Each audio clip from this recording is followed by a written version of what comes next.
Hey there, and welcome to the Confident Woman Podcast. I'm your host, Rachel Brooks. Join me as I sit down with co-hosts, friends, and carefully curated guests as we talk about all the things that empower you to become your best and most confident self so you can step boldly into who you were created to be, the confident woman. Let's go. Welcome back to another episode of the Confident Woman Podcast. Today we have with us Andres Ayesta. Andres is a registered dietitian, weight loss expert for women, and founder of Planos Nutrition. Andres helps career-driven women and female entrepreneurs with personalized, evidence-based nutrition blueprint to become the most confident versions of ourselves. So this is where we're headed. And within that blueprint, Andres really helps harness that and bring in the best of physical and mental, as well as setting you up to create and sustain a healthy and happy relationship with food and themselves. To this date, Andres has helped over 650 clients to transform their bodies and minds while reaching sustainable results and healing their relationships with food. So we're going to have so much to talk about. I was super excited for Andres to come on today. One, because he is our first male guest. So this is incredible. This is a really unique opportunity that we get to have a male's perspective and really just empowering us as women to kind of learn not only just from other women, but really the depths of what it's like to create a sustainable and healthy lifestyle from a place of nutrition, from a place of physical and mental awareness to really bringing it full circle. So welcome, Andres, and I'm excited to learn more about you and how you really help all of these women just become their best and most confident selves. Absolutely. Well, thank you so much, Rachel, for having me. And I'm humbly honored, as I mentioned earlier, to be your first ever male guest here. Yes, it's incredible. And we were just chatting right before we got started, and just, it's always great to have a male's perspective and just bringing it full circle, because I think with women, we can learn so much of ourselves from each other, but yet flipping that and kind of taking a different approach, even though it's like, we're all more alike than we are different. And so it's really nice to have that different take, the different perspective, just not only of like the blueprints and the steps and all the things that really help us get to that next level, but just seeing things that maybe we as women don't see, or maybe we don't think of these things as, essentials, or even sometimes we're just our own worst critics. So if we get in that perspective, we're only viewing ourselves through the lens of us being females and leaning on other females, sometimes there becomes a little bit more of that camaraderie versus taking that step back to get an objective perspective on what it's like really from building ourselves from the inside out. Yeah, I'm very excited to talk about that because I'm looking forward to provide again the male perspective, because I know specifically in fitness and health, it can be a lot of polarization between the two. And I think in some previous episodes, you've talked about sometimes like the male toxicity that sometimes kind of overpowers women when they're trying to improve and get better. And I try to obviously provide a different view or a different opinion or perspective in that regard. Yeah, absolutely. And I think even if we're in that fitness space, there could be some of that negative connotation working with some male trainers or male coaches that doesn't really land right with with women. And I think, you and I will probably talk about this a little bit further on in our conversation, but just even from a woman's standpoint of hiring male trainers and kind of what, kind of the direction of where we're headed, but also from our own personal takeaways as well. So it kind of brings that variety to it. And I'm curious to know also, kind of just tell us more about yourself and your journey of how you got started into this space. Absolutely. I'm going to make a very long story short enough for your audience, but I am a Venezuelan immigrant. I was born and raised in Venezuela, which is a country on top of the northern part of South America. I am currently in Argentina, but I'm just only here for 3 months. I was just telling Rachel here that we like to travel, me and my wife. But I migrated to the United States in 2009 in pursuit of opportunity. I was studying I wanted to be a doctor my whole entire life. That's literally my dream. In fact, my mom always told me that I used to play with stethoscopes and different kind of doctor gear and stuff when I was just 3 years old, 4 years old. So I didn't get into med school. That was obviously where my first dream came crashing down. I was very disappointed. And I actually became an international student in the United States, in the middle of Indiana, which was how I learned English and how I kind of got started into like my first ever experience being in the US. I returned home and then essentially I started, they gave me the opportunity to, or they told me, hey, you can still do med school if you start in nutrition school, because in Venezuela, it's actually part of the same school of medicine. So it's like, okay, I just need to jump over. I'll do a semester here and then I'll jump over to med school. That's perfect. I love it. And I went through a very rough time, like mentally and emotionally, trying to figure out what I wanted to do with my life. And I realized that, doctors are really good for treating conditions and treating diseases. But then I realized that there was like this whole world of nutrition where, the goal is to prevent. And I was very excited about that. And I realized after a very deep conversation with a therapist back then that the only people that wear coats are not just doctors. And at that time, clinical dietitians typically also wear coats and different things like that. So it completely opened my mind into a whole new different world that is the world that I'm in today. So I studied nutrition. I transferred over to the United States. I left everything back because of the fact that I wanted to also work with professional athletes, which I did. And I moved to Indiana. I also did some work in the University of Houston, and I ended up in Florida, which is actually what we call home now. And we call Tampa, Florida, our home. And we currently have a nutrition company. After my years of experience working with professional athletes, I realized that I love that part of the work that I did, but I also wanted to work with just the people just like me that, we're just in, we have our lives, we have businesses, we have jobs. And I started to focus a lot in women's health because of my wife. My wife, GB, she's had a lot of issues with gut health. And I started to realize that, female metabolism can be very complex and there could be a lot of different things in that. So I became extremely passionate about understanding them, understanding, women to the T when it comes down to metabolism, nutrition, fitness. And that's how Planos actually was started. And Planos Nutrition is essentially a nutrition and lifestyle coaching company that helps women feel their most confident selves without necessarily focusing on the scale. We always tell people we're not a weight-driven program because we don't focus on just the numbers. We focus on the person that you can become as a result of a self-exploration process and sometimes guided by a coach.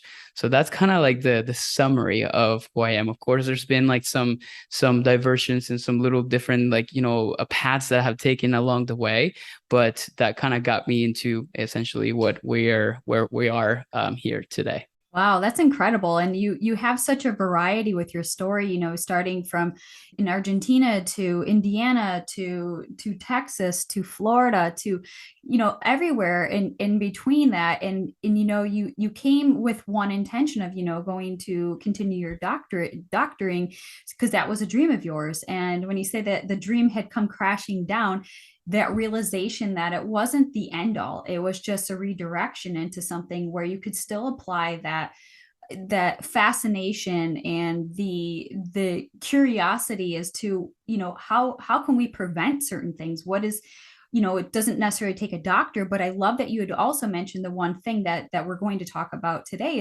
is nutrition.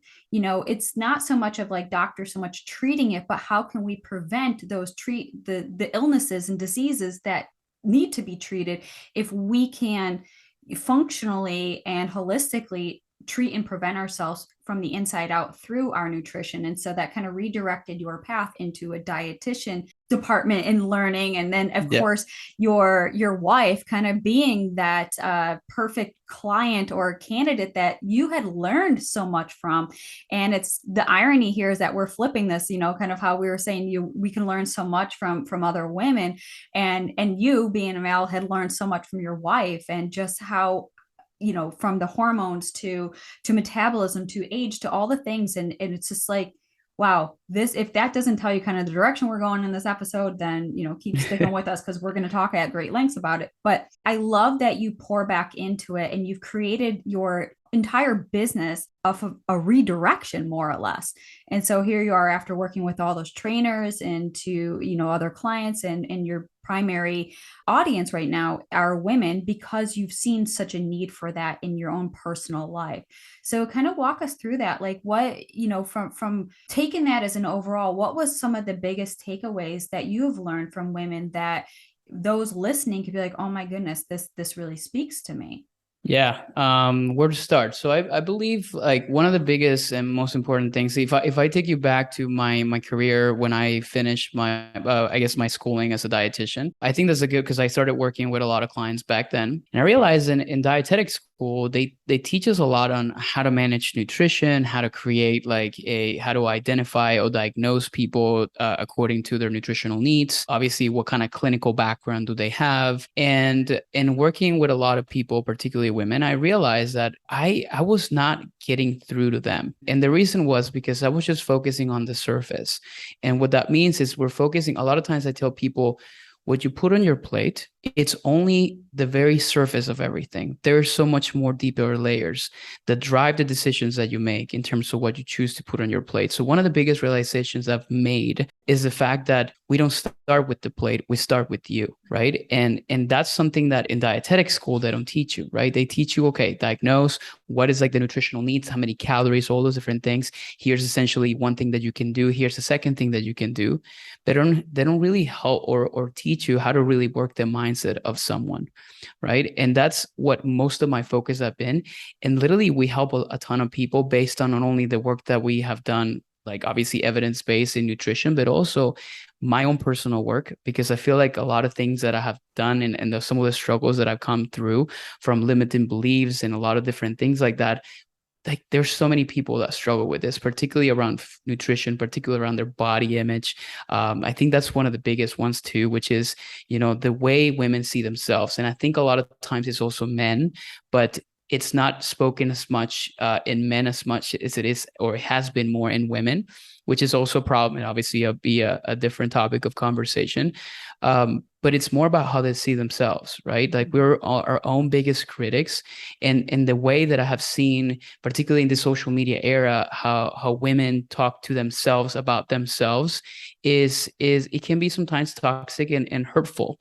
And that's what we're trying to change, from changing the relationship that they have with what they put on their plate, which is with food, with changing the relationship that they have with themselves and how they see themselves, how they can learn to start to love themselves again, to just creating sustainable habits that can actually help them get to a place where they feel happy, but not necessarily dictated by the number that they see in the freaking scale, which is what drives most men and women, but mostly women too, to this day. So those are some of the biggest ones. And again, like we can go in different directions and tangents in here, but that's the biggest realization that I've been having, and that we continue to help many women accomplish. The way I explain it a lot of times is, people come to us because they want to lose the weight, right? A lot of women's like, I want to lose the 20 pounds. I want to lose the 30 pounds, right? It's like, okay, yeah, well, we're going to help you with that. Now, a lot of times I don't really I don't tell them like, no, we're going to work on your mindset, because that's not something that gets them excited. And you know what I'm talking about, right? Yes, very much. It's like they just want that. So it's like, okay, I'm going to give you that. No worries. Right. But then inside of what we do, this is where we really start to like peel the layers and try to understand what's going on with you. Like, let's just start with where this whole thing started. We do a lot of work in asking questions about their childhood, because that's where it all began. Right. So because how you were raised is typically what created the person you are today, and the relationship you have with yourself and food started there. And we had to really unpack a lot of different things around that. Absolutely. And you mentioned, one of our biggest limiting factors is our mindset, right? So, we can only go as far as what we're equipped with and to fully grasp and understand. So, that's kind of the evolution of life, and this journey, whether it's a fitness journey or a personal growth journey, it all comes down to our mindset, and what we believe about ourselves dictates and determines the direction and the outcome of where we are headed, and where the results and what we'll gain from that. And so we all know that mindset plays that crucial role when it comes to leading and reaching and achieving your goals. But can you kind of explain a little bit more about why negative self-talk and not appearing like in that way that we see ourselves in that reflection, how that can really demon our value of self-worth?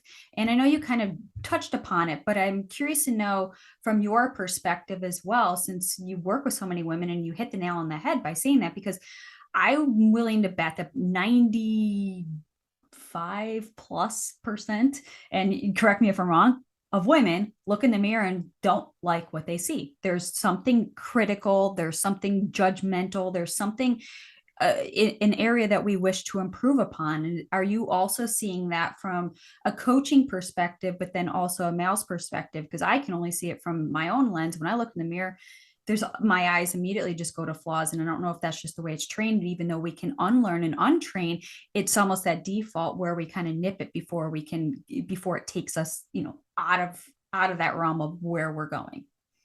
Yeah, and it's a everlasting thing for men and women. Mm-hmm. I even talk about myself all the time, which is, we came here to Argentina, and they eat a lot of sweets in here, and they eat a lot of meat. And the first month we have friends that live here, and they've invited us to all kinds of places, and you need to try this and you need to try that. And I mean, before I knew it, I was eating a lot. Both me and my wife is pregnant, but still we were eating a lot more than what we thought. And that stuff, you sometimes start to reflect a mirror, like on both her and me. And I start to pay attention to the areas that I have been so subconscious about. And that's what I typically tend to see, many of the clients that we're helping. Sometimes, like, and I said this earlier, but like, we are our own biggest critics. Mm-hmm. And it's an interesting conversation I have with many of the clients that we work with is, how do you talk to yourself? And a lot of times, like, they're telling me like, no, I suck. And when they're obviously submitting maybe something like a check-in or something like that weekly that tells about their week, how everything went, the way that they speak to themselves, or the way they speak about themselves, it's so harsh. And sometimes I ask the question, if you had think about, like, and I ask him, it's like, okay, who's your best friend? And then tell me a name, like, I don't know, like Nancy. Okay, so would you ever, if Nancy comes to you and tell you, like, my body is disgusting, I cannot do anything right, I'm failing at this, I cannot even do this, like, and all this list of things, Nancy tells you that, would you go back to her and tell her, like, you're right, you're disgusting, you're the worst person in the world? Like, no, you wouldn't, right? You would try to calm your friend down and tell him, like, you're totally wrong, right? Like, you're not seeing all the beauty and all the amazing things that you have, right? So that's when I tell him, like, okay, so you need to start talking to yourself the same way that you talk to your best friend, because that's where we typically miss that connection. And the more that of that negative self-talk that exists, the less that you start believing in yourself and your ability to be able to do things and accomplish different things, right? This happens in both men and women. And we see this all the time. And it happens to all of us. I mean, I'm sure, Rachel, it happens to you. Like, we still struggle with that negative self-talk. Like, we're entrepreneurs. I'm sure, like, you do something and you're like, oh man, that's not perfect. Like, this is terrible. Like, and you get mad and throw your hands in the air and you're like, this is, and you take a step back and you're like, I'm not doing this. Yeah. Right? It happens. Right. So it happens to all of us. And the thing about it is, like, we don't really take some time to evaluate and to reflect on the fact that we've come so far. Mm-hmm. Right. This is also another important conversation we were just having one of our group calls in our program, which is, if you, like, the way that you talk about yourself, I want you to think about the past. I want you to think about 10 years ago. How were you talking about yourself?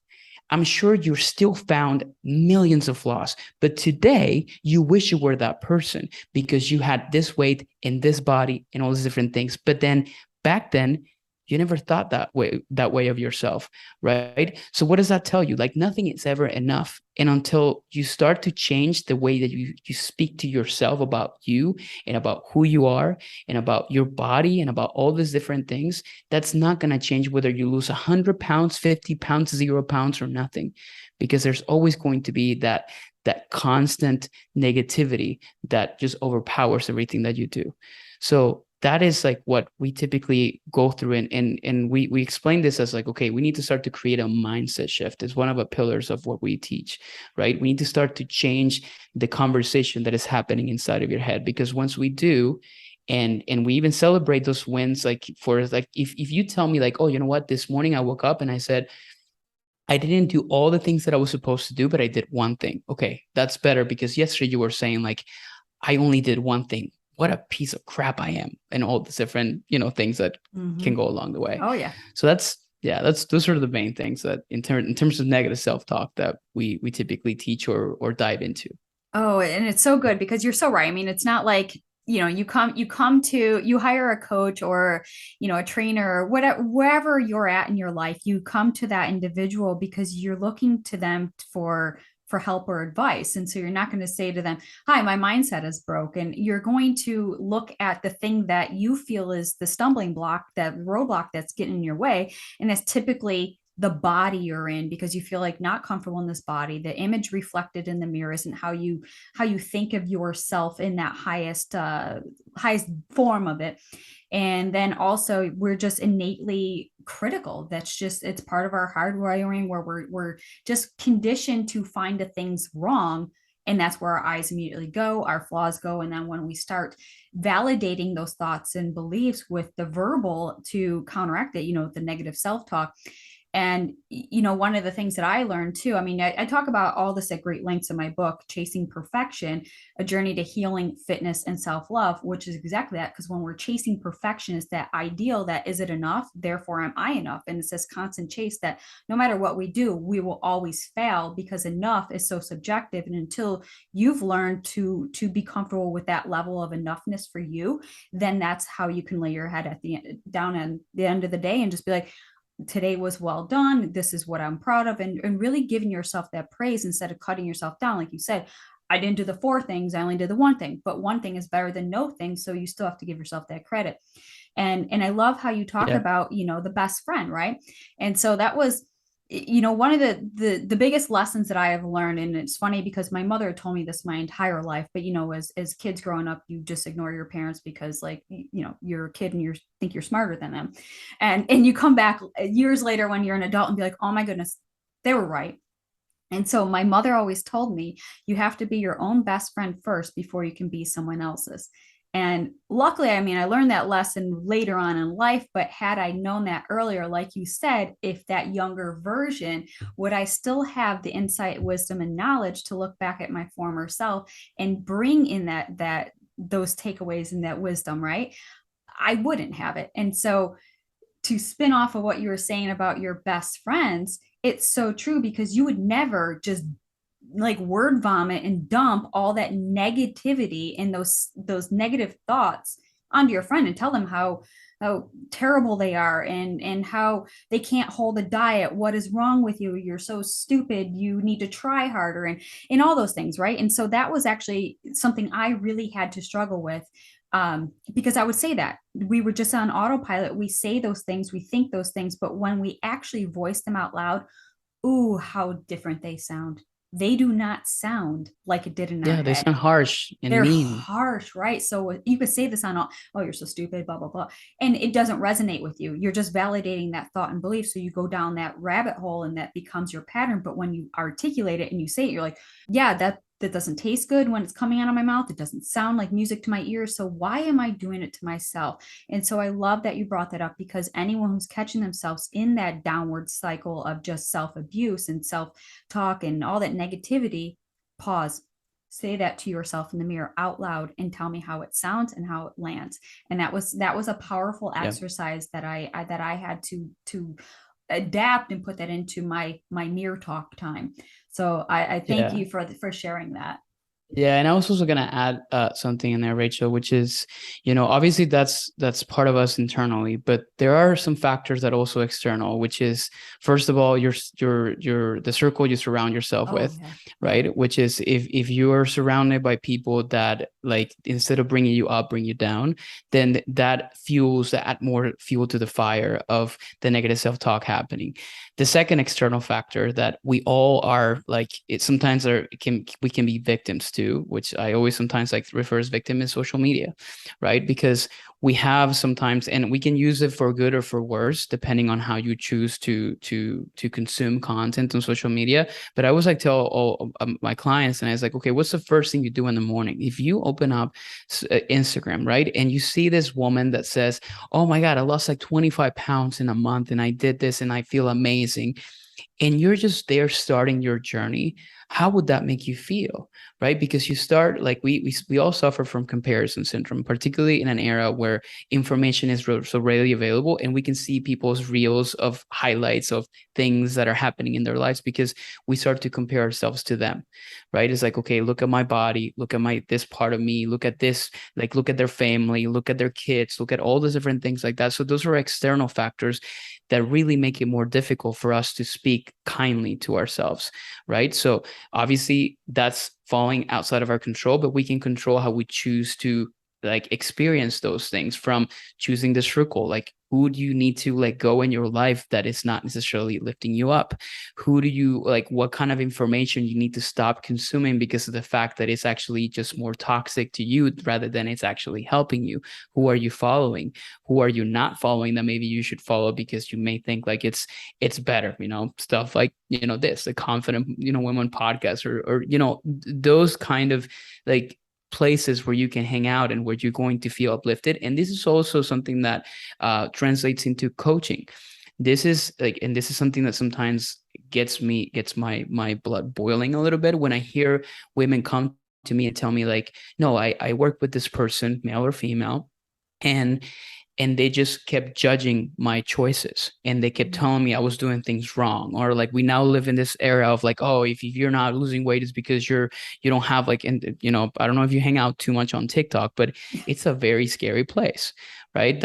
We grew very rapidly on TikTok, but it's a very scary place because of the fact that you hear all these stories of people, women particularly too, feeling downplayed by male coaches, female coaches sometimes were like, oh no, you're not doing things right. Like, you just need to have willpower. You just need to, no, like, we need to come from a place of of compassion, and to really level up with you, and to try to understand, okay, like, let's try to figure out why this is so difficult and so hard for you. And from there, we start to build, and we start to create the foundation of all this new changes and this new person you're trying to become.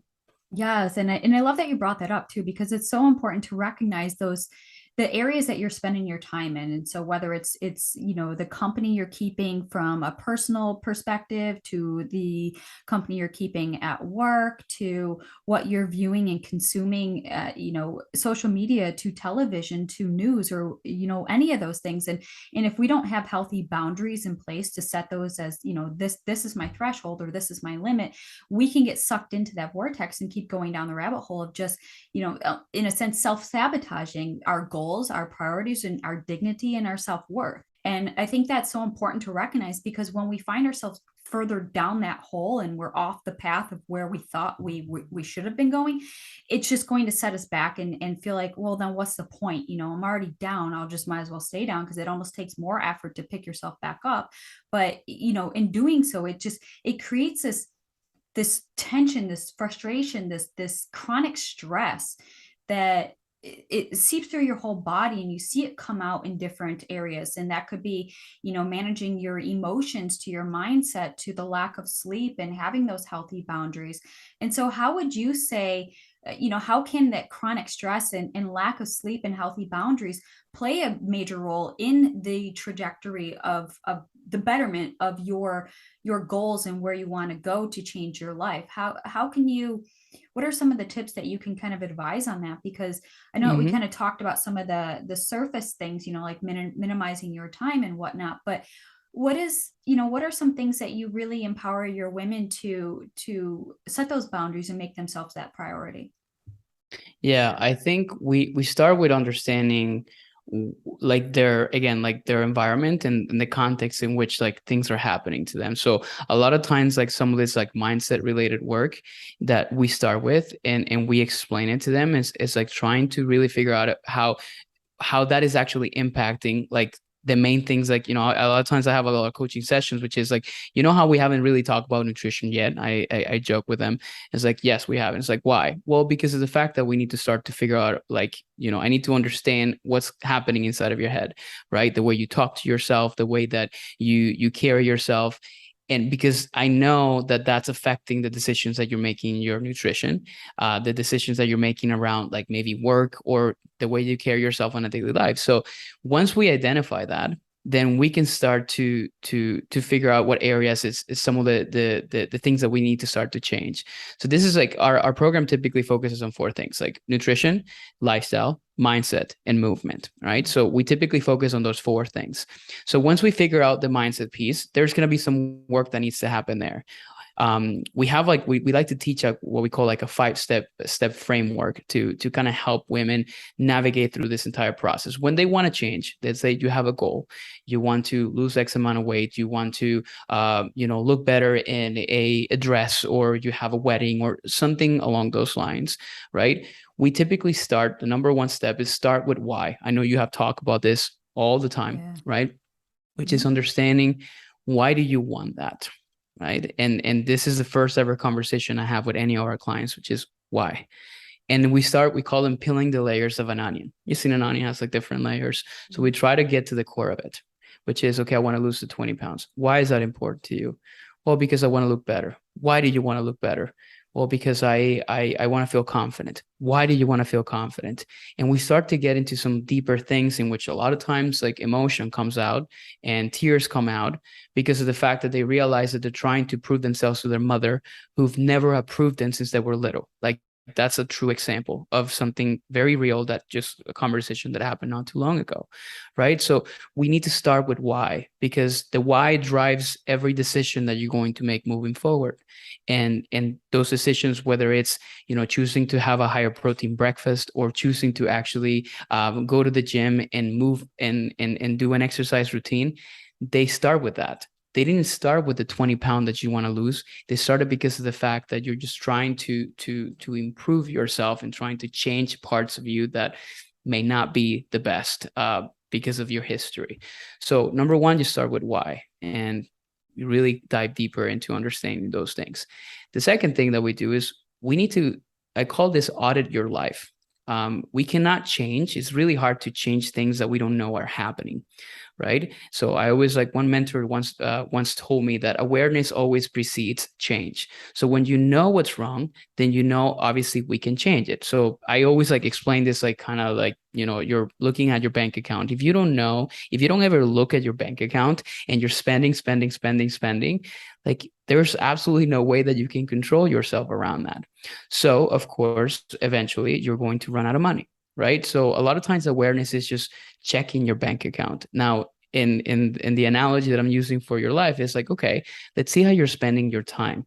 Are you spending your time too much on social media, which is what we talked earlier? Are you spending too much time, doing things that are not really supporting your goals?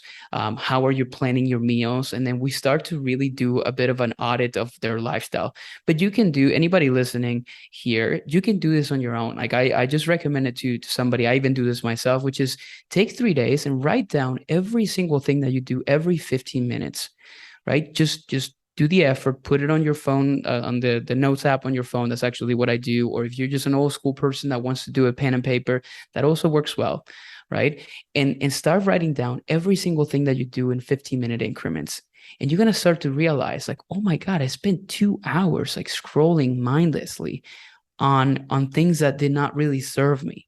Or I spent like 30 minutes doing like watching TV, and like, that's totally okay too. But you start to bring awareness around how you're spending your time. And once you audit that, you can also do this for nutrition. You can do this for many different areas.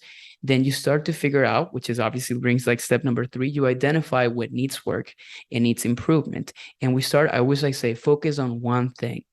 Right. So if you realize, okay, I'm really bad at like managing my time. Okay, let's focus on that. One mentor once told me that there's this concept known as the keystone habit, which is, when you focus on this one thing and you put so much energy towards it, other areas of your life start to improve. And I'll give you an example, Rachel. So let's say, for example, that you're really focusing on improving your business, right? And you're like, okay, like I know you have a trajectory of doing that. So it's like, okay, I'm going to focus on this right now. What you realize is like there's other areas in your life that start to feel better. It's like, okay, you have more finances, so you have more access to funds that you can use for healthier foods and different things of that sort. And because of that, you start to feel better. So you now make it to the gym. And all these different things start to happen, right? So what the problem that exists right now is we try to focus too much in way too many different things, and we're diverting our energy towards so many different things, and our body's kind of like a battery, eventually runs out, and we don't have enough energy to give to ourselves, then, or at least specific areas are important, then we experience burnout, chronic stress, some of the things that we talk about that ultimately affect your ability to make smart decisions around food, about exercise, about, important decisions that you have to make on a daily basis. So a lot of times, like after you audit what's going on, then you can start to identify what needs to work. And then 4 is creating a plan for it. And 5 is like turning that into a sustainable lifestyle. But I want to stop talking because I know there's a lot of it that we could have unpacked here. Yeah, no, and I love that you shared it all at once, because I was like, oh, I hope that he puts them all 5 at once, that we can really break them down. But if you want to just do like a quick recap, we'll kind of talk a little bit, spending a little bit of extra time on those 5, just to have those touch points that maybe we're looking at our life and we can't really see that those areas yet, because maybe we're kind of stuck in that, like, I don't even know where to begin. I just know that there's so many different areas in my life. I just can't get past me feeling comfortable in me. I want a better quality of relationship, a better quality of life. I want to improve my business. I want to improve, in all these different areas, right? And so sometimes we can get just so overwhelmed and bombarded by all the areas that it feels like we got to do them all at once and simultaneously.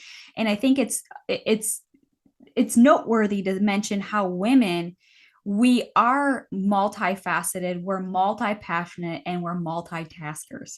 And I've noticed this even in myself, is that I try to do it all. I try to do it all because that's kind of what is expected of, you just got to do it all, right? And so when I was finding myself spinning my wheels, trying to do it all, and let's just say I had, 10 things on my plate and I'm trying to do all 10 of them, they were only getting 10% of my time.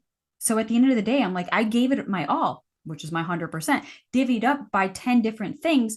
And I'm not making the progress. I'm not making the headway. And I'm just feeling defeated and just feel like you said, throw your hands up, say, screw it. What's the point? I mean, I'm not making any progress. And if this is the case, I got to work 10 times harder to get those 10% at 100 for 10 things. And it's like, yeah, but look at how long you're going to have to do this. And that's assuming without any setbacks.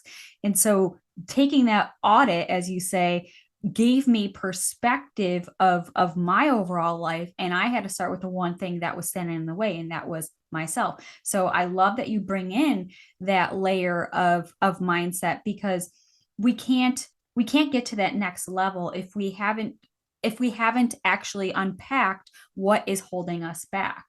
And I actually just had this conversation with a fella at the gym the other day, and I had the bar loaded. I was doing my deadlifts, and he came over. He's like, man, I can't wait till I can get to the big boy weights. And I said, well, you have to learn to just, doing the walking or the crawling before you can walk, and then before you run.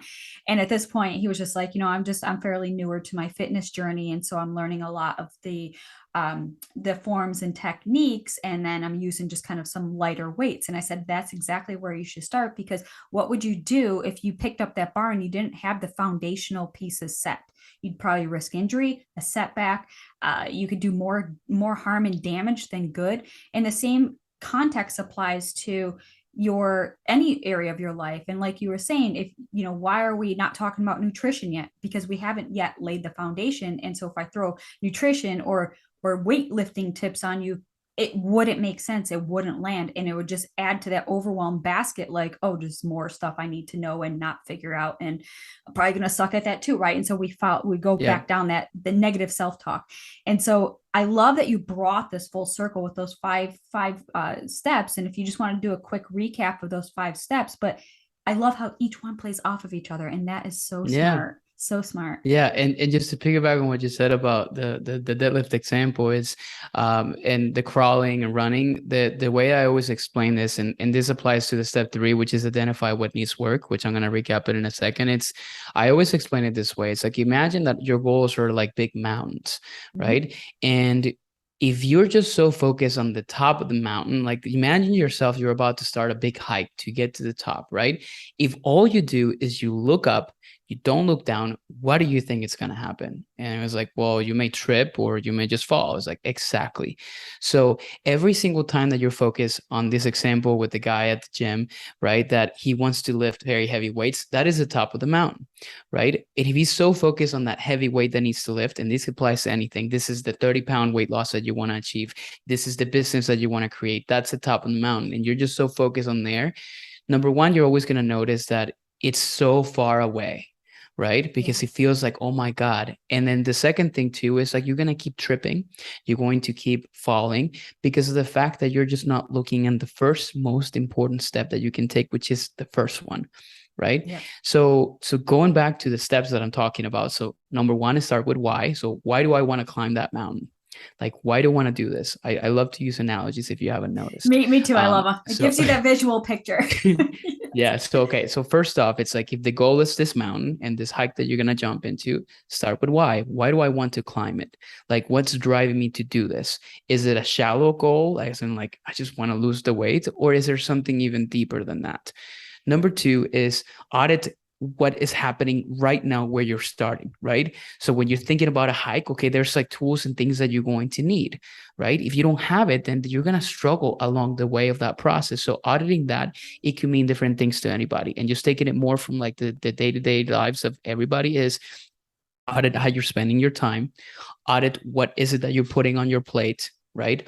Audit the people that you're talking to, right? Audit how you talk to yourself. Like these are all things that you can look at, right? And you can start to really understand, okay, what needs the most work, which is step number three.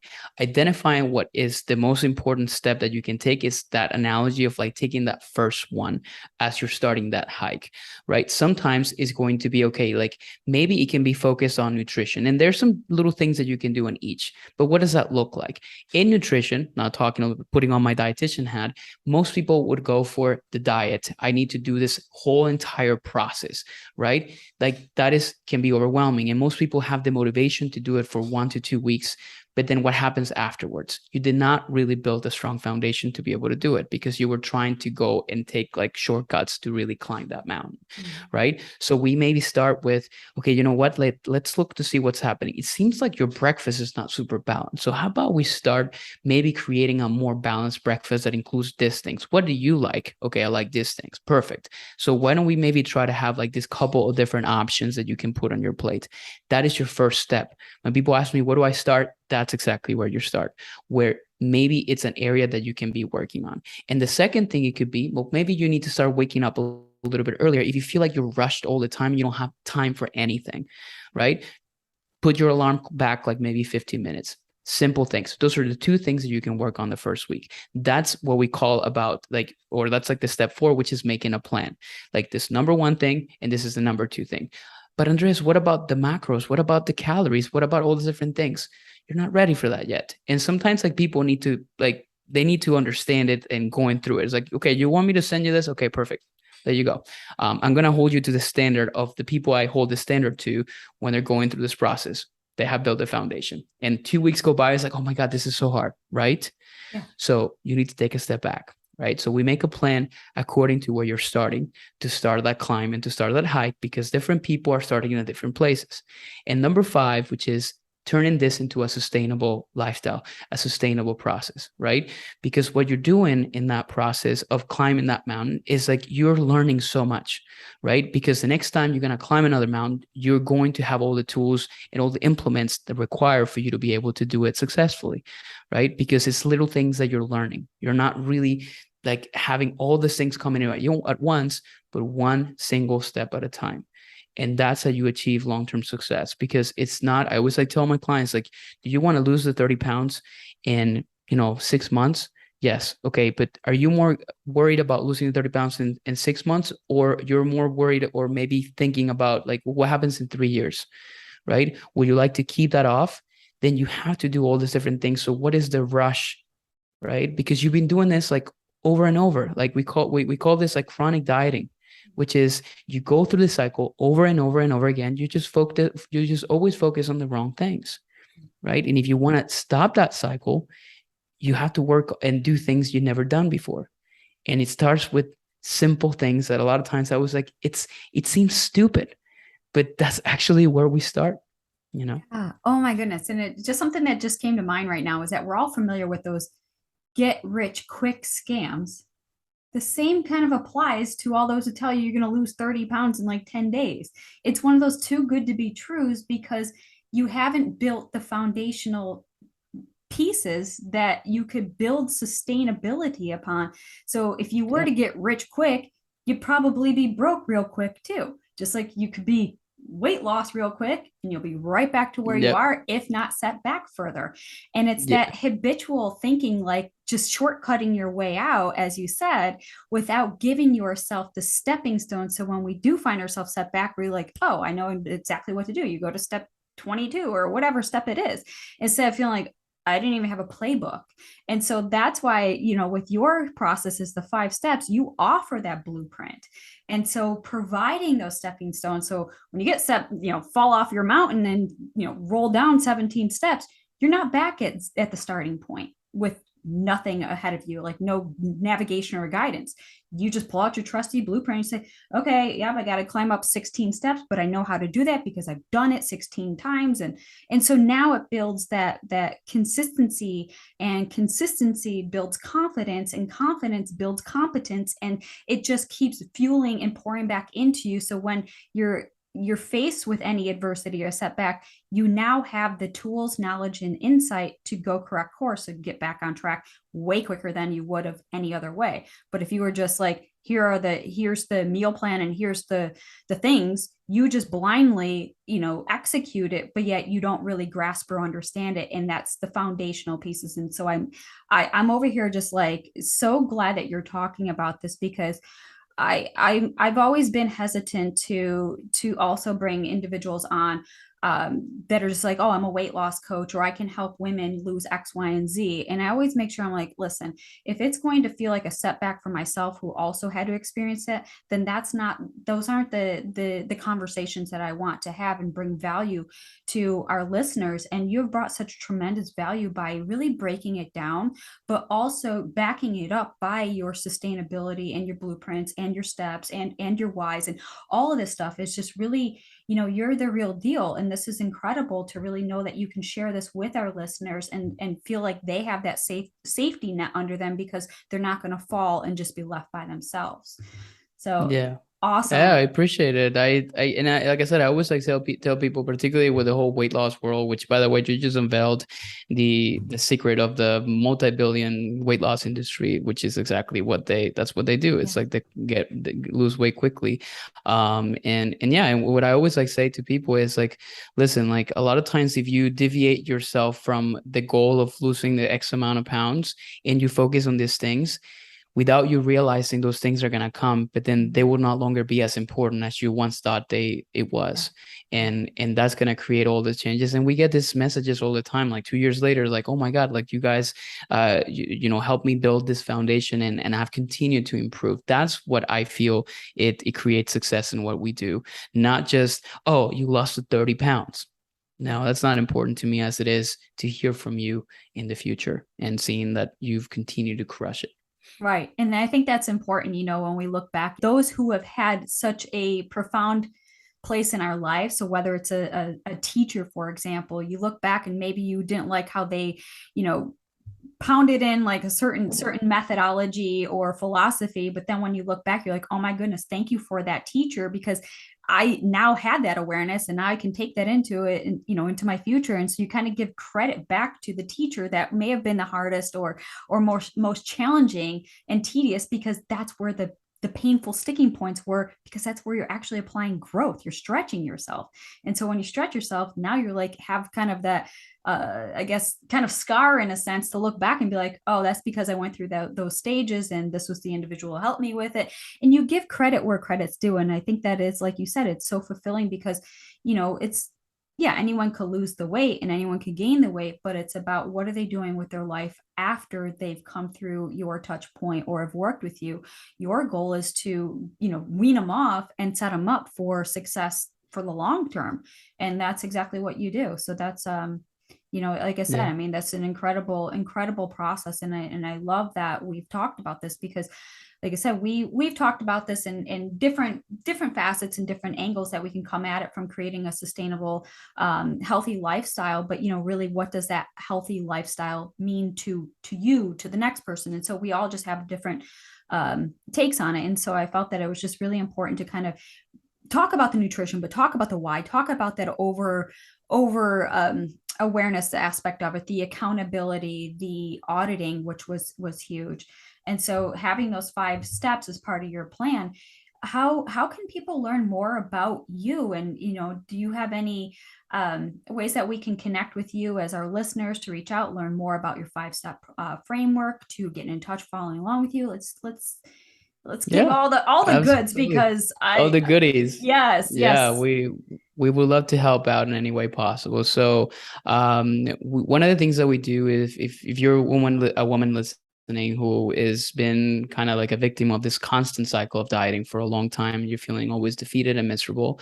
It's not like the end of all. Like, there's obviously hope, and that's one of the things that I always like tell all the people. And we would love to be able to chat with you. So we offer something we like to call a blueprint call. So we get to learn a little bit more about you, and we get to understand exactly what your needs, a bit where that mindset is. And a lot of times from that conversation comes like maybe resources that we can give you. We'd love to give out a bunch of freebies, from like journaling guides to like meal planning guides to all the different pillars that we talked about, like, nutrition, lifestyle, movement, and mindset. And we try to obviously give something based on the area of that you need the most.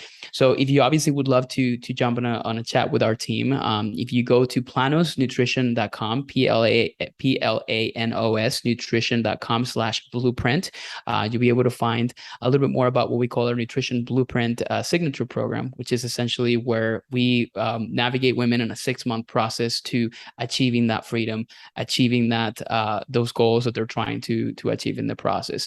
If you want to check out our Instagram, this is literally where you can chat directly with me, and it's the easiest way to access that. It's at Andres, Andres, Ayesta, Ayesta, and you'll be able to obviously check me out there, and you can send me a message. I'm super obviously responsive, and there's some links in there. We have a free community in our in Facebook that where we go live and do all those different things like that. But in our Instagram, you're going to be able to find a lot more details around that.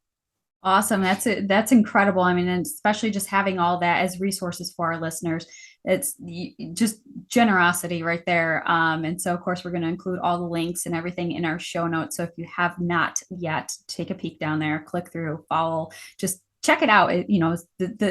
There's no harm in checking it out, and who knows, that could be somewhere where you land. And having Planos Nutrition help be your guide on your weight loss and fitness journey to set you up for success and sustainability.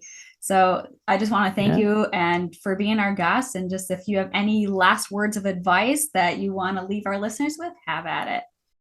No, I think the most important thing is like to understand that we're all in life's journeys, and every single thing that we do is a learning lesson, and you continue to experience hiccups and highs and lows, but as you continue to push moving forward, it's kind of like you're still climbing that mountain, regardless of what you're doing. So this is just a reminder that you are exactly where you're supposed to be, and the fact that you're listening to this podcast tells me that you're a person, I'm just speaking directly to your audience, like, that you're a person that wants to improve, that you want to be better, you want to become better. And let me just tell you that regardless, you are exactly headed that way. So I'm very happy, and thank you, Rachel, for having me in here to share a little bit more of a piece of what we do and what I'm passionate about. And I appreciate being the first male guest. I hopefully I lived up to the standards of the guests that have been in this podcast before.